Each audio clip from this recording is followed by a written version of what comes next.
Hi, I'm going to be going over the first 5 questions of the Keystone Practice Test for Module 1. Question 1. Which graph could be used to find the solution for the system of equations below? Well, one of the most important things to remember from Algebra 1 is slope-intercept form. Y equals mx plus b. In these equations, I tend to look for the y-intercepts first. They are -2 for the one line and +4 for the other one.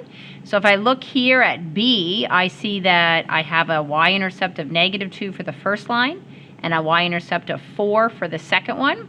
First equation has a slope of -2, which I can see is correct on here, down 2 and right 1, where the other equation has a slope of 1, up 1 over 1, making B my answer.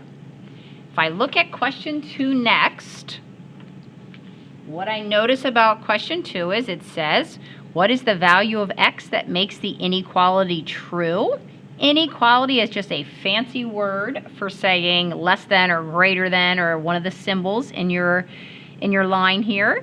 To solve this, I'm going to subtract 8 from both sides, and I get x is less than 11, so any number less than -11 is a solution. If I look over here, -12 is my only one that's less than -11. If I decide to draw a graph to help myself out, I would put an open dot at -11, because it cannot be -11 is a solution. Anything to the left would be an answer. Number 3. It reads, Josie bought X bracelets and Y pairs of earrings. She spent a total of $72. The equation below represents the relationship between the number of bracelets and the number of pairs of earrings she purchased. The ordered pair 4, 3 is a solution to this equation. What does the solution represent? Why I underlined and circled something very important in the first sentence. The first sentence tells us what X and Y represent. X represents the bracelets that were bought, and Y represents the earrings that were bought. In our ordered pair 4, 3, 4 is the X and 3 is the Y. So Josie bought 4 bracelets and 3 pairs of earrings, making C your answer. Just for a little extra over here, I wrote Y 4, 3 as a solution. If I plug the 4 and the 3 in for the X and the Y, 12 times 4, 48, 8 times 3 is 24. That certainly does add up to 72. Number 4. Which expression shows the simplest form of the radical square root 72? The first thing I do is I find what the square root of 72 equals. Square root of 72 is about 8.49. If I type each one of these in, the only one that is approximately 8.49 is 6 square roots of 2.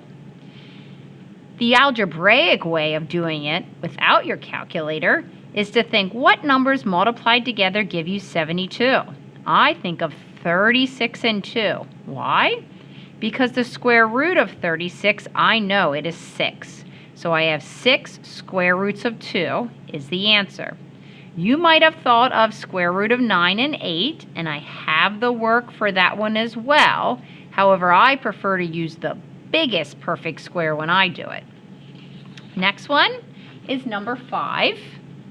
3 monomials are shown below. 91xy cubed, 77x cubed y, 7x squared y squared.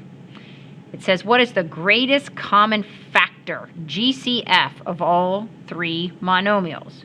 First thing I like to think of is what is the biggest number that divides evenly into 91, 77, and 7. Well, 7 would be my only one. If I look here, my options were 7 and 1001. There's no way 1001 divides into these small numbers.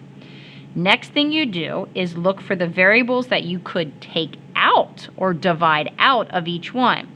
To do that, make sure you choose what I like to say the fewest on the exponents. I can take an x out of each one, and I also could take a y out of each one because they all have those variables in it, making my answer 7xy.